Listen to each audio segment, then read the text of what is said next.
Nissan is going to speak first and then he'll pass the baton to Michelle. So we're all excited to learn about how you have become a rapidly growing club. So over to you, Nissan. Thank you, Sue. It's a great honor and pleasure to share this platform with you all.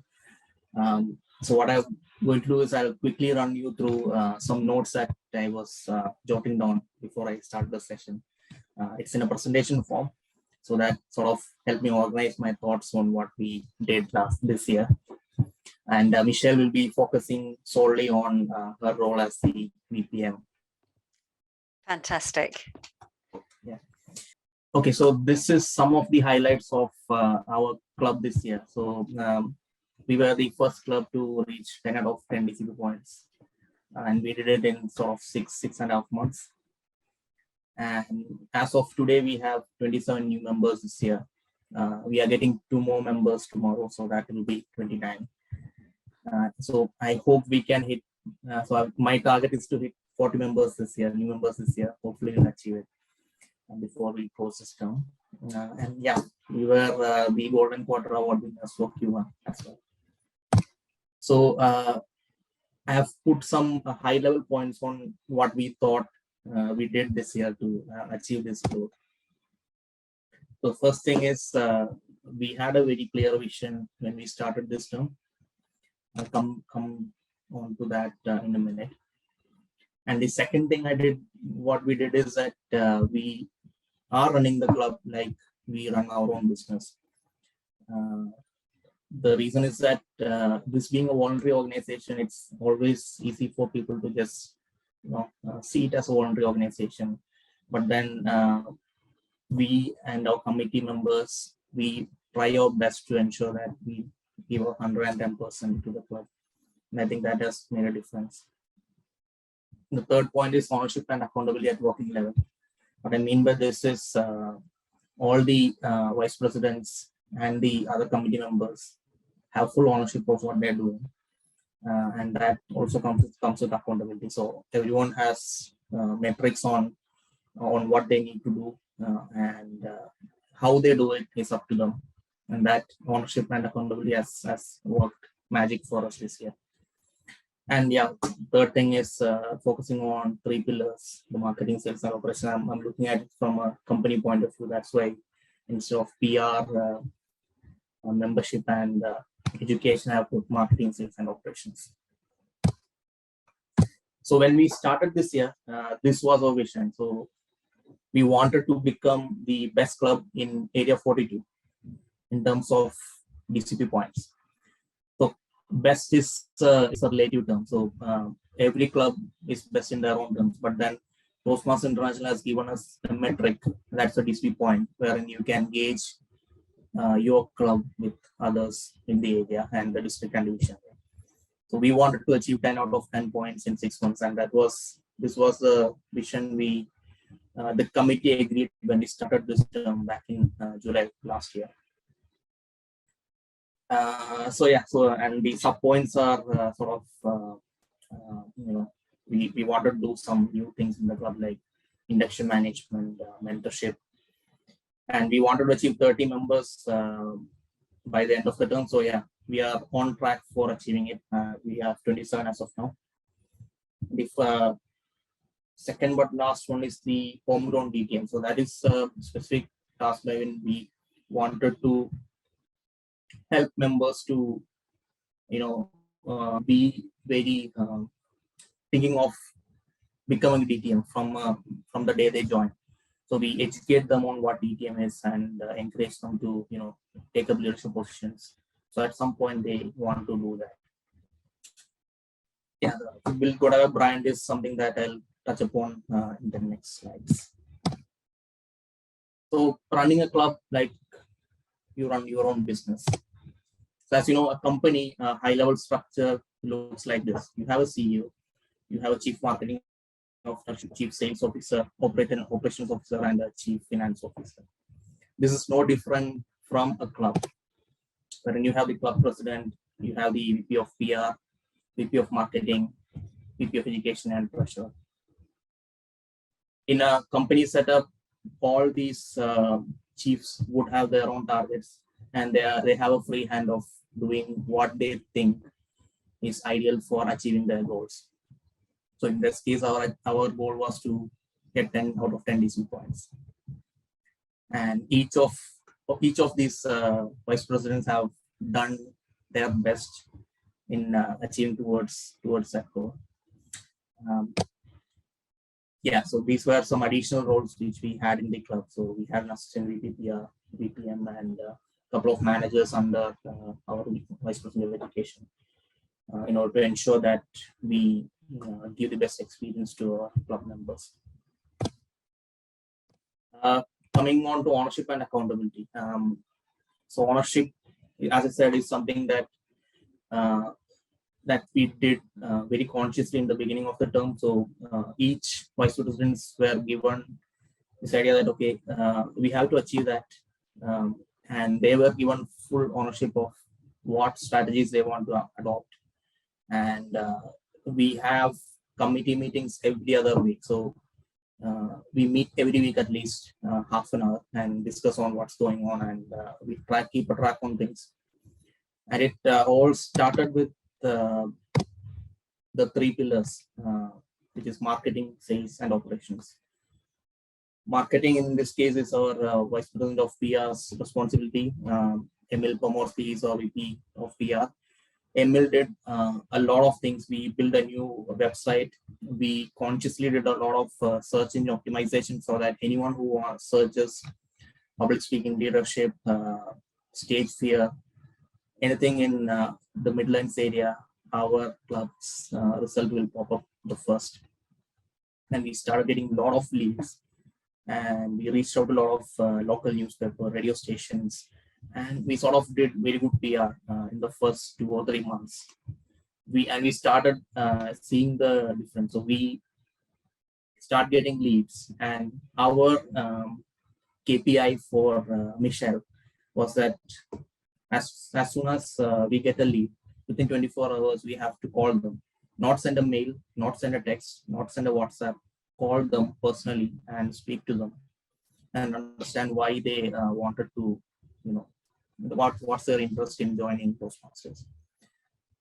This actually helped build that rapport even before the member or the potential member comes to the meeting. And I'll let Michelle handle that, what she did on these things. Operations is something that the Vice President of Education took care, and he did a wonderful job. He had made a 6-month induction checklist for all the new members, which ensured that they complete level 1 and did all the Toastmasters role within the first 6 months of them joining. What this enables is stickiness. So a member who gets the most out in the first 6 months is more probable to stay in the club long term. So we are building long-term members in the club, not someone who just joins and then leaves after 6 months.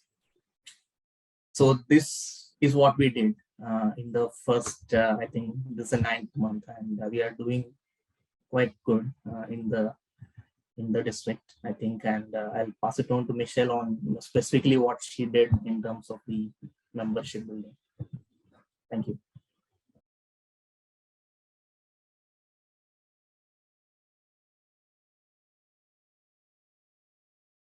So we'll pass over to Michelle now to hear her side of the situation. Thank you, Nishant. Yes, so how do I be a fabulous VPM?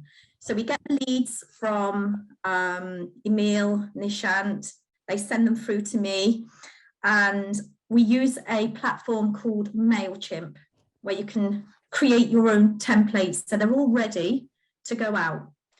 And you use the same we use the same template every time. We just change probably the theme of the evening, add a different quote to match the theme, obviously change the date, and then any updates that